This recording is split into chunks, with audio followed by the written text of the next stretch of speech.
So we are celebrating world hearing day. अब world hearing day इतना important है और आज के दिन हम आपके पास कोई जानकारी लेकर आए हैं जो आपके कानों के लिए बहुत अच्छा हो, ये तो हो ही नहीं सकता। तो ऐसे में हमने सोचा क्यों ना आपकी मुलाकात कराएं। ईएनटी स्पेशलिस्ट डॉक्टर सुरेश थे। Sir thank you so much हमारे शो पे आने के लिए। अब कुछ इम्पॉर्टेंट बातें आपको बतानी होंगी ज़रूर से कि कैसे अपने कानों को बेहतर बनाया जा सकता है। जी, ये बहुत ही वाजिब सवाल है और हियरिंग डे पे ये सवाल तो ज़रूर उठाया जाना चाहिए। किसी भी तरह की ब्लूटूथ डिवाइस, हेडफोन डिवाइसेस जो 90 डेसिबल से ज़्यादा आवाज़ उत्पन्न करती हैं, अगर हम उनका लगातार इस्तेमाल करते हैं तो ये कान को परमानेंट डैमेज भी कर सकती है। और जब हम अर्ली एज हियरिंग लॉस की बात करें कि हियरिंग लॉस सबको होगा आफ्टर सर्टेन एज, लेकिन अब अर्ली एज हियरिंग लॉस की बात करें तो उसमें sound noise pollution it's very very important. More use of earphones, headphones, earbuds. So earbuds का एक अलग कंसेप्ट है जो हम बाद में डिस्कस करें, पर जो भी साउंड डिवाइसेस हैं उनका अगर हम ज़्यादा इस्तेमाल ज़्यादा डेसिबल पे करते हैं तो ये हमारे कान की नसों को धीरे धीरे कमज़ोर करते हैं। तो अर्ली एजिंग नर्व एक खतरनाक होने वाला समस्या है आने वाले फ्यूचर में, अगर हमने अभी से इस पे ध्यान नहीं दिया तो। सर तो इसको रोकने के लिए, कंट्रोल करने के लिए क्या क्या प्रिकॉशंस ले सकते हैं? देखिए, जिस तरह से हम बाकी पॉल्यूशन से अपने आप को बचाना चाहते हैं, जैसे एयर पॉल्यूशन है, वाटर पॉल्यूशन है, इसी तरह साउंड पॉल्यूशन, नॉइज़ पॉल्यूशन भी एक चीज़ है। ज़्यादा तेज़ आवाज़ को लगातार सुनते रहना एक तरह का नॉइज़ पॉल्यूशन है। जो लोग एयरपोर्ट के पास रहते हैं, जो लोग किसी फैक्ट्रीज़ के पास रहते हैं, वो हमेशा नॉइज़ पॉल्यूशन के शिकार रहते हैं, तो उनको कानों की समस्या आती रहती है। लेकिन जब हम बात करें कि हम ऐसे इलाकों में नहीं रहते हैं, लेकिन हम अपने कान को लगातार तेज़ आवाज़ की ध्वनि दे रहे हैं साउंड डिवाइसेस के माध्यम से, तो नेचुरल सी बात है कि नॉइज़ पॉल्यूशन आपकी कान की नस को डैमेज कर रहा है। कभी कभी अगर ये साउंड 100 डेसिबल तक पहुंच जाती है तो कान का पर्दा भी फट सकता है और हम हमेशा के लिए बहरे भी हो सकते हैं। ऐसा कई बार सर हमने सुना है कि जब नॉइज़ पॉल्यूशन बहुत ज़्यादा होता है तो उससे शॉक लग जाता है या फिर हार्ट अटैक भी हो जाता है, तो ऐसी भी चीज़ें होती रहती हैं। ये कितना नॉर्मल है sir? See there are chances, there are incidences कि कभी किसी को तेज़ आवाज़ से शॉक लगा हो, शॉक से वो सारे फिनोमिना बॉडी में उत्पन्न हुए जिसकी वजह से उनको हार्ट अटैक हुआ हो, या वो एक सिंकोपल अटैक यानी बेहोश हो गए या चक्कर खा के गिर गए। लेकिन रूटीन में ऐसा नहीं होता है, तो that is more because of stress which we had because of the loud sound. So loud sound से जब हम स्ट्रेस लेते हैं तो ये पॉसिबल है, लेकिन लाउड साउंड अपने आप में बहुत खतरनाक है। अभी हम दूसरी बात करें कान के रखरखाव और बचाव की, तो earbuds are never advisable. Earbuds को हम कभी भी सलाह नहीं देते कि अपने कान को साफ करने के लिए इस्तेमाल की जानी चाहिए। भगवान ने एक अपने आप से क्लीनिंग के लिए मैकेनिज्म बनाया है, वो बहुत अच्छे से काम करता है। जिन लोगों का वो काम नहीं करता है उनके लिए ईएनटी डॉक्टर्स हैं जिनको आप दिखा के अपनी कान की नियमित जांच और सफाई करा सकते हैं, लेकिन ईयरबड के इस्तेमाल से बचना चाहिए। ईयरबड के इस्तेमाल से कान का पर्दा फट भी सकता है और आप अपने वैक्स को अंदर भी ले जा सकते हैं।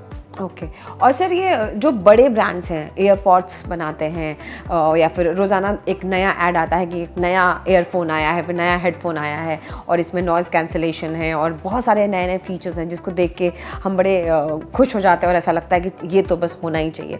तो आपको लगता है कि ब्रांड्स का भी फ़र्क पड़ता है हमारे कानों पे? ज़रूर। एक अच्छे ब्रांड का ईयरफोन जो साउंड को डिस्टॉर्ट नहीं कर रहा है, जिसमें नॉइज़ कैंसिलेशन की फैसिलिटी है, तो एटलीस्ट वो आपको नॉइज़ पॉल्यूशन से कुछ बचा पाता है। लेकिन इवेंचुअली साउंड का लेवल तो आप डिसाइड कर सकते हैं। अगर हम साउंड के लेवल को ही कम रखें तो हमें नॉइज़ कैंसिलेशन और बाकी फीचर्स की ज़रूरत नहीं रहेगी। लेकिन एक अच्छी महंगी ब्रांडेड डिवाइस आपको कंपैरेटिवली ठीक रख सकती है जब आप आवाज़ को धीमे स्तर पे सुनें। ज़्यादा स्तर पे तो हर डिवाइस आपको उतना ही नुकसान पहुंचा सकता है। ओके सर, ये जो धीमा स्तर आपने बताया, एक्चुअली में ये कितना होना चाहिए? 30 decibel, 30 to 40 decibel is the limit in which we conversate with each other. हम जब बात कर रहे हैं तो 30-40 डेसिबल की ध्वनि है हमारी, वहाँ पे से आवाज़ आएगी तो शायद वो 50 डेसिबल की आवाज़ उनको उत्पन्न करनी पड़ेगी यहाँ तक पहुँचाने के लिए। लेकिन इससे ज़्यादा जो भी ध्वनि है वो कान के स्वास्थ्य के लिए ठीक नहीं है। ओके और जैसे कुछ लोग टीवी भी बहुत तेज़ आवाज़ में सुनते हैं, मतलब ऐसा लगता है कि पड़ोसियों को भी सुनाई दे देगा, राइट? रेडियो सुनना हो या फिर गाने या फिर लाउड स्पीकर बहुत ज़्यादा यूज़ करते हैं, तो उनको कितने टाइम में प्रॉब्लम्स होना शुरू हो जाती हैं? See, अगर साउंड की ध्वनि 120 डेसिबल तक पहुंच गई तो इंस्टेंट प्रॉब्लम कर सकती है। आप इंस्टेंट बहरे हो सकते हो, इंस्टेंट आपके कान का पर्दा फट जाएगा। ओके। जैसे बम अगर आपके कान के पास फटा तो आपका कान का पर्दा फट सकता है।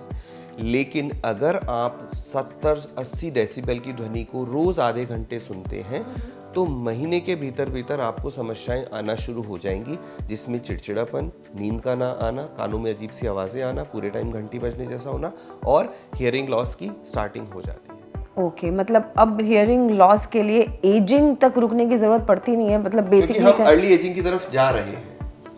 और इसीलिए आजकल ईएनटी के पास पेशेंट्स बहुत आ रहे हैं। अगर हम बात करें तो हर दूसरे तीसरे दिन में कुछ पेशेंट्स ऐसे होते हैं जिनका प्रोफेशनल साउंड एक्सपोजर का हिस्ट्री होता है। जैसे वो क्लब में काम करते हैं या वो एयरपोर्ट के आसपास काम करते हैं या वो सबमरीन्स में काम करते हैं, क्योंकि वहाँ पे continuous buzzing sound, loud sound चलती रहती है।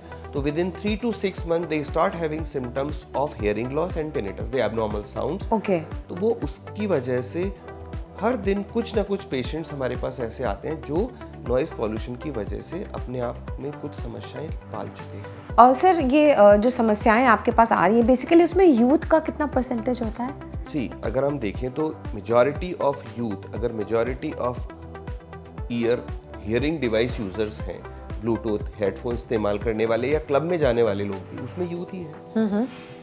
Adult people otherwise don't use, or if they use in a lower tone, lower intensity. Young wants louder sound, young wants to go to clubs, so more sound they expose themselves to, more damage their ear will get. So जितना उनके year की nerve को नुकसान होगा उतना ही उनकी समस्याएं, जो समस्याएं 60-70 साल की उम्र में आनी चाहिए थी, वो अभी 30-35 साल की उम्र में साउंड रिलेटेड आने लगी। Okay, thank you so much. आपने सर बहुत इंटरेस्टिंग बातें बताई और बहुत इंपॉर्टेंट बातें थी, और वर्ल्ड हियरिंग डे के दिन सबको ये हियर ज़रूर करना चाहिए। अब उम्मीद है कि आप जब लाउड स्पीकर पे गाने सुनेंगे तो उसकी भी वॉइस कम कर देंगे और ईयरफोन्स का, हेडफोन्स का और ईयरपॉड्स का इस्तेमाल उतना ही करें जितना ज़रूरी हो। जैसा मैं कहता हूँ, संगीत मधुर होना चाहिए, संगीत में आवाज़ नहीं चाहिए, संगीत में मधुरता होनी चाहिए।